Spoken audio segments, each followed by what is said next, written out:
সকালে ঘুম থেকে উঠে যদি ভাবেন আজ ব্রেকফাস্টে নতুন কিছু বানাবো, তাহলে আজকের ভিডিওটা মিস করা যাবে না।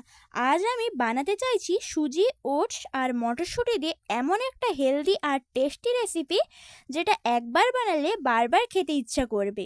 নমস্কার বন্ধুরা, মুখরুচি রান্না চ্যানেলে আপনাদের সবাইকে স্বাগত জানাই।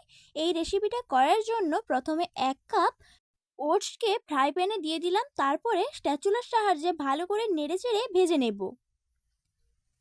খুব বেশি লাল করে ভাজার দরকার নেই। দেখুন ভাজা হয়ে গিয়েছে। এবারে মিক্সিং বোলের মধ্যে ঢেলে এটার একটা পাউডার তৈরি করে নেব।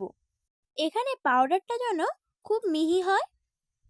দেখুন পাউডারটা তৈরি হয়ে গিয়েছে, আপনাদেরকে দেখিয়ে দিচ্ছি। এদিকে আরেকটা মিক্সিং বোল নিয়ে নিয়েছি। মিক্সিং বোলের মধ্যে 1 কাপ মটরশুঁটি দিয়ে দিলাম, তারপরে বেশ কিছুটা ধনেপাতা দিয়ে দেব। এই রেসিপিতে যদি ধনেপাতাটা দেওয়া হয় তাহলে খুব সুন্দর টেস্ট হয়, তাই জন্য ধনেপাতাটা দিচ্ছি। তারপরে 2 কাঁচা লঙ্কা আর এই আদাটা নিয়ে নিচ্ছি। সব কিছু দিয়ে দেওয়ার পর যেই কাপ মেপে মটরশুঁটি নিয়েছিলাম সেই কাপ মেপেই 1/4 ভাগ জল দিয়ে দিলাম।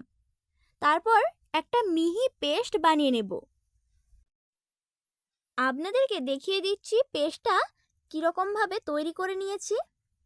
এইভাবে মিহি পেস্ট তৈরি করে নিতে হবে। তারপরে একটা কড়া বসিয়ে কড়ার মধ্যে পেস্টটাকে ঢেলে দিচ্ছি। পেস্টটাকে ঢেলে স্প্যাচুলার সাহায্যে ভালো করে নেড়েচেড়ে এইভাবে যখন ফুটে যাবে, তখন এর মধ্যে 1 চামচ গোটা জিরে দিয়ে দেব। গোটা জিরেটা দেওয়ার কারণে এই রেসিপির টেস্ট দ্বিগুণ হয়ে যায়। দেখুন ভালো করে নাড়িয়ে চাড়িয়ে জিরেটাকে মিশিয়ে নেওয়ার পর এর মধ্যে 1 চামচ চিলি ফ্লেক্স দিয়ে দিচ্ছি। চিলি ফ্লেক্সটা খুব বেশি দেব না, কারণ এখানে কাঁচা লঙ্কা দিয়েছি। চিলি ফ্লেক্সটাকে দিয়ে ভালো করে নাড়িয়ে চাড়িয়ে মিশিয়ে নেওয়ার পর এইভাবে যখন পেস্টটা ফুটে উঠবে, তখন এর মধ্যে 1 কাপ সুজি দিয়ে দিচ্ছি। সুজিটাকে এইভাবে অল্প অল্প করে দিয়ে মিশিয়ে নিতে হবে, একবারে দিলে দলা পেকে যাবে। দেখুন 1/2 কাপ দিয়েছিলাম, আবারও 1/2 কাপ দিয়ে দিলাম, তারপরে ভালো করে মিশিয়ে নিচ্ছি। আর গ্যাসটাকে এই সময় একেবারে লো ফ্লেমে রাখতে হবে, না হলে নিচে সুজিটা বসে যেতে পারে। মেশানো হয়ে গেলে এর মধ্যে স্বাদ অনুযায়ী নুন দিয়ে দিচ্ছি। নুনটাকেও ভালো করে সুজির সঙ্গে মিশিয়ে নেব। আপনারা চাইলে নুনটা যখন পেস্টটা ফুটে উঠবে তখন দিয়ে দিতে পারেন।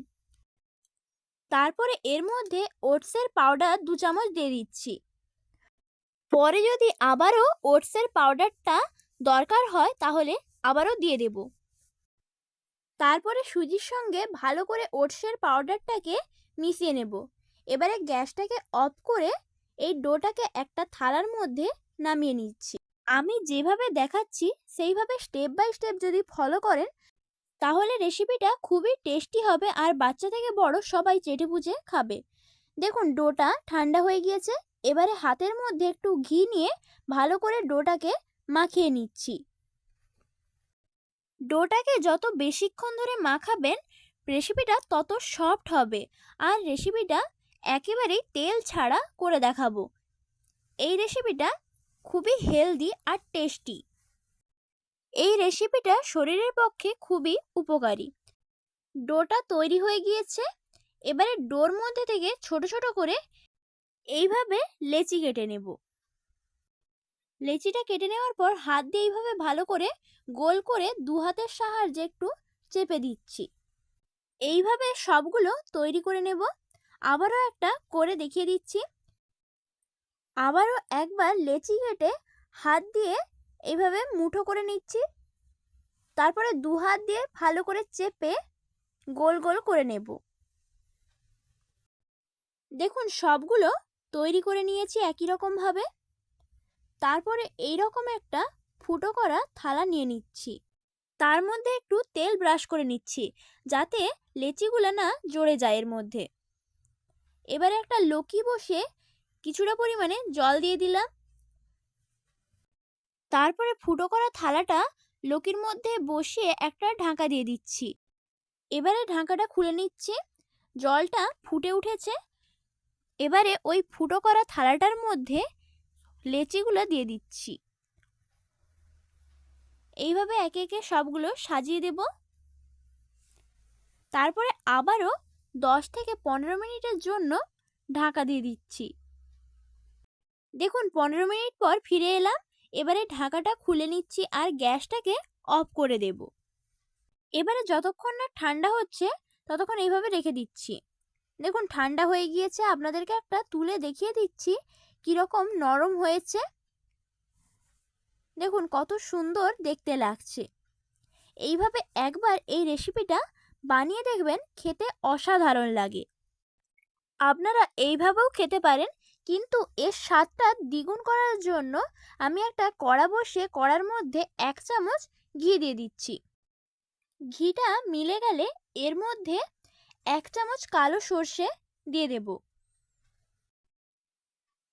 কালো সর্ষেটা দেওয়ার পর এর মধ্যে 2 চামচ সাদা তেল দিয়ে দিচ্ছি। এইভাবে একবার রেসিপিটা বানিয়ে দেখবেন, খেতে অসাধারণ লাগে। দেখুন কালো সর্ষে আর সাদা তিলটাকে ভালো করে স্প্যাচুলা দিয়ে নেড়ে ভেজে নিচ্ছি। তবে খুব বেশি লাল করে ভাজার দরকার নেই। বেশি লাল করে ভাজলে তিলটা পুড়ে গেলে খেতে ভালো লাগবে না। এবারে এর মধ্যে এগুলো দিয়ে দিচ্ছি। তারপরে ভালো করে নাড়িয়ে চাড়িয়ে মিশিয়ে নেব তিলের সঙ্গে। আর গ্যাসটাকে এই সময় লো ফ্লেমে রাখতে হবে। হাই ফ্লেমে রেখে ভাজলে এগুলো পুড়ে যেতে পারে। দেখুন ভাজা হয়ে গিয়েছে। এবারে গ্যাসটাকে অফ করে একটা থালার মধ্যে নামিয়ে নেব। দেখুন কত সহজে রেসিপিটি তৈরি হয়ে গেল। এই রেসিপিটি যদি আপনাদের ভালো লেগে থাকে তাহলে লাইক এবং কমেন্ট করার অনুরোধ রইল। আর এরকম আরও সহজ সহজ রেসিপি পেতে চ্যানেলটিকে সাবস্ক্রাইব করে রাখবেন। দেখুন কতটা নরম হয়েছে, আপনাদেরকে ভেঙে দেখিয়ে দিচ্ছি ভেতরটা কত সুন্দর নরম হয়েছে। এটা আপনারা বাচ্চাদের টিফিন হিসাবেও দিতে পারেন। এই রেসিপিটা খুবই হেলদি। ধন্যবাদ পুরো রেসিপিটা শেষ পর্যন্ত দেখার জন্য।